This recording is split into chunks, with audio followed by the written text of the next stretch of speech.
Hey guys, I'm a little late to the party on this one. It is technically the day of the banner, but I gotta do a shooty summon, obviously.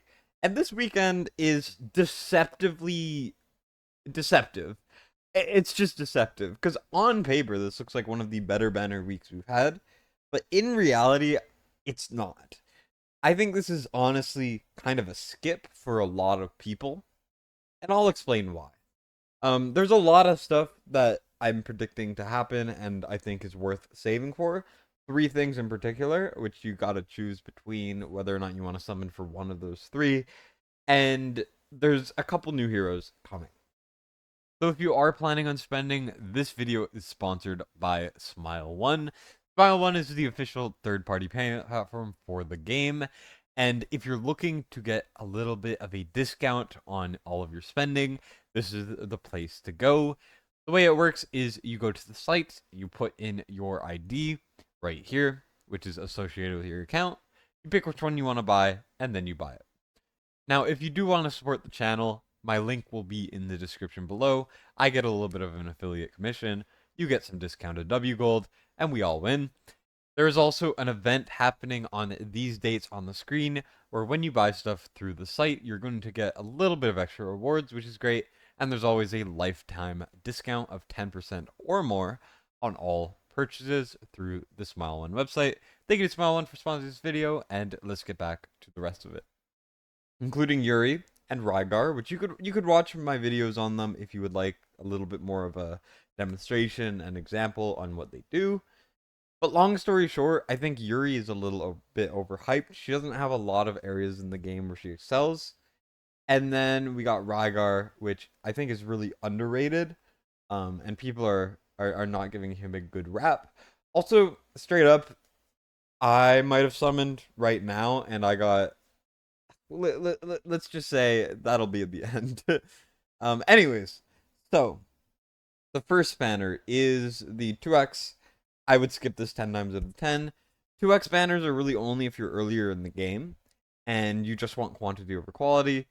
After you've been playing for about a month or so, you're just going to want to skip it. And then we also have the Yuri banner with Artemis. Artemis straight up is honestly not that impactful. If you do not have a anti-healer at all, like a Demi, an Artemis, a Lasir, Boreas, stuff like that, he's gonna have some uses in Gear Dungeon 1 and Gear Raid 1. The main issue is there's currently only two areas of the game where anti-heal is good, and one of those is one of the easiest pieces of content in the game. At the time you beat it, it's pretty hard. But you do not need anti-heal for Gear Raid 1. In Gear Dungeon 1, you can do without anti-heal, although it is recommended. Of course, Artemis is one of the better anti-healers for sure. The thing is, once you're beyond those points, or once you have another option, like a Lasir, for example, you're never going to need Artemis ever. So, in my opinion, you're never really going to need him, right? Unless you fulfill those very specific things. Now, Yuri, which is obviously the main reason to pull on this, it's pretty solid. Once again, I got to self promote. I was really late to make a testing video, but if you want to check that out, it was pretty fun. I think I found the best area that she's in, but the main summary of her is she doesn't do enough damage. That's just it. I wouldn't even put her in top 5 marksman, and she seemed like she would be a top tier marksman, but she just really isn't. There's just quite a few other ones that are better. You're better off going for a SYS, a Hex, stuff like that. She just, once again, does not do enough damage. Her kit has a little bit of synergy issues. Like, for example, her talent is every couple basic attacks she does something, which does a lot of damage. But then her ultimate isn't basic attacks. And all of this stuff. And it's just like, it's just a constant fight of, this thing does this, and this thing does something else. And they don't really pair together super well. One thing though is I think she might become pretty meta in anti-air. Because, for example, if we look at the average air team, you can kind of see, right? Ingrid, Kratos, Inspiration Unit, stuff like that. I think there's some potential that she's used in your VAR teams. They won't exactly beat every Ingrid team, obviously, but I think there's some potential there. But apart from that, I mean, you're not really gonna be able to use her much, right? So that is something to take into account as well. Yuri, I would say honestly, is a skip. I know that's crazy to say, but for the average player that's like a little bit further in the game, obviously if you're early on, she's going to be really good. If you're missing a SYS, if you're missing a Hex, if you're missing stuff like that, I do think she's a must pull for you, but it depends so much on your account. And I wouldn't really go for her, especially because the Kagiri side of this bond skill is not very good. So, just I'm personally would not pull on this. I pulled on it today, and I regret it. And then the other thing this weekend is Rygar, and I actually think Rygar is a lot better than people are giving him credit for. The main issue that he has that I'm seeing a lot of people dislike him for is the fact that he's not so astronomically strong compared to the normal Lord, because obviously he's an ancient exclusive Lord. He's not so much stronger than the normal Lord that it's like game breaking, like a Yovar compared to a Raka, or an Ingrid compared to a Laya. That's such a big difference, right? Because the ancient exclusive Lord is so much stronger. But the issue with Torador is he's so strong. He's so strong. It's actually kind of stupid. And I think he's even debatably too strong. So he's slightly better for Gilvigold. Torador is because he's a good tank, but Rygar is slightly better in like everything else. But the thing is, slightly does not cut it. Because imagine a Raka was as strong as Yovar for pretty much everything. People would not pull for Yovar just because when something like an Ingrid, a Praetus, a Valderon, a Yovar, a Yimber exists, which are so much better than their counterparts or other options you can have, it's better to save for them than to pull for the Ancient Lord for Nightmare when you already have Torador. I know that was a very roundabout way of saying it, but basically, if you have Torador and you don't like really want him to increase some of your scores in like Guild Boss 1 or 2, blah blah blah blah blah, then I would skip him. Which is kind of crazy to say, but like he's good and that's it. He's great, he's good. If you don't have Torador, you must pull for him. But outside of that, like if you have Torador, the difference is not large enough to where I would justify pulling for him. He's fun though, honestly. I had a lot of fun using him. He's very hard to test though, but the Lord skill is better than you think it is, and the damage was a little bit better than I thought it would be. So keep that in mind. Now, if you move on to the other unit, which is Thalin, Thalin is only really for a couple pieces of content. For Gilvigild, he has to be A3 or above, which obviously pretty much no one is going to have. And then he's good in Gear Dungeon 1. And he's good in some AoE content. He has 2-tile range. He's decent.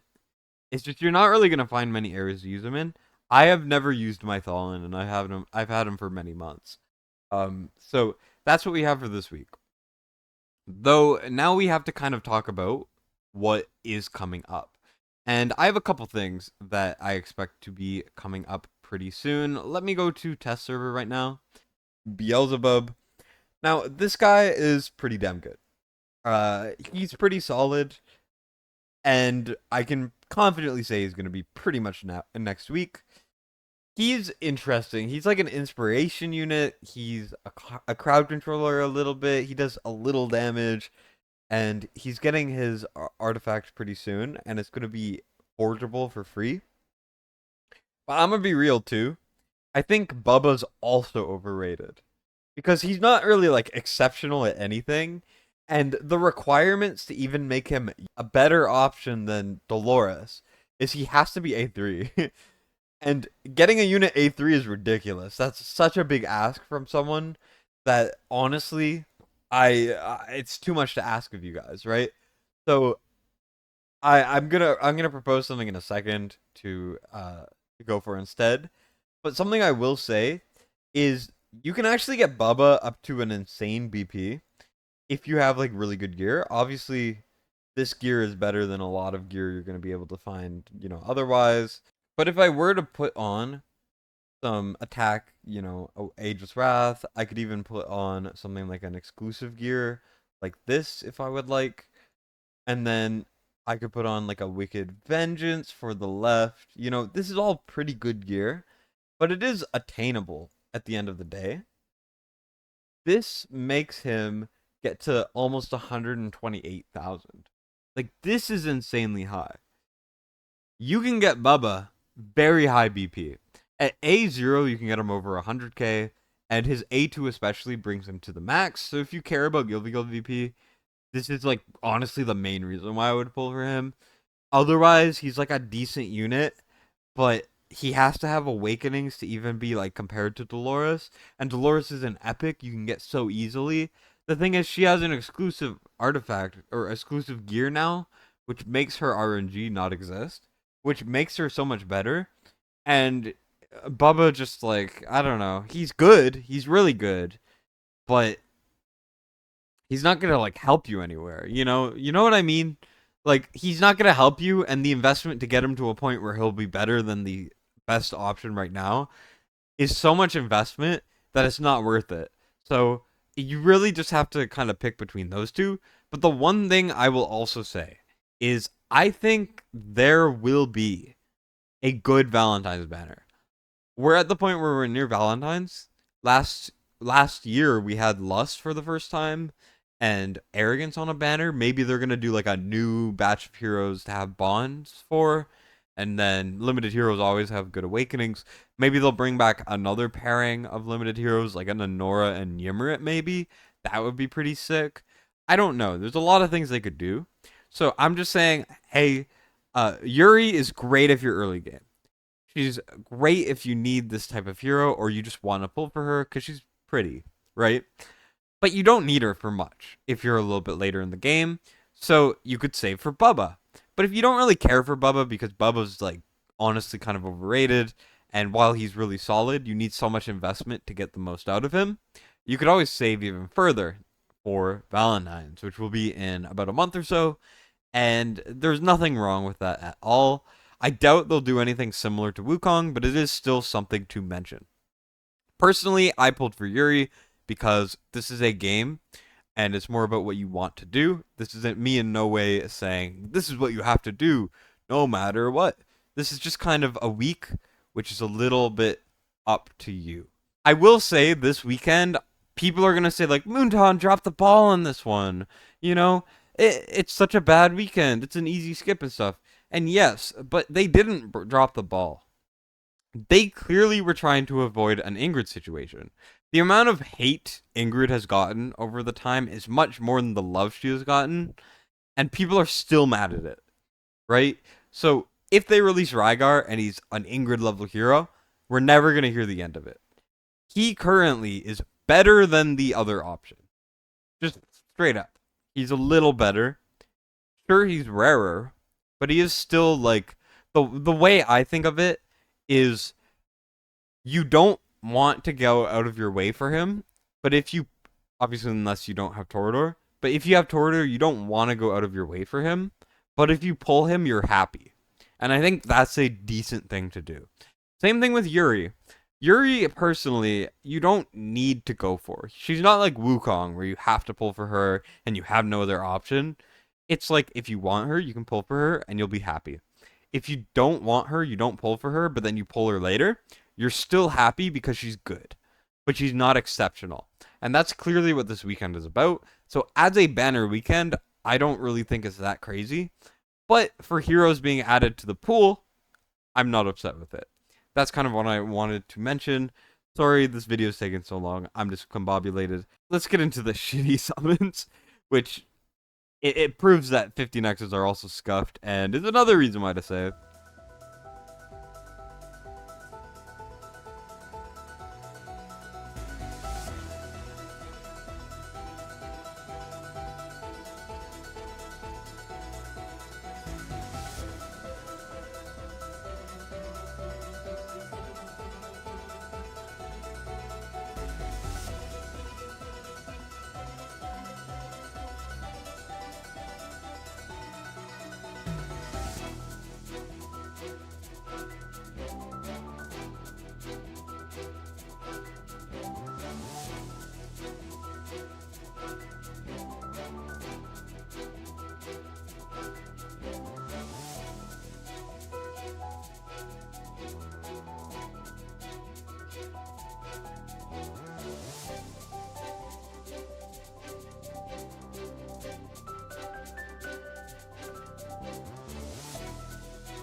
Let's just say 15X's are a scam, and I shouldn't have pulled.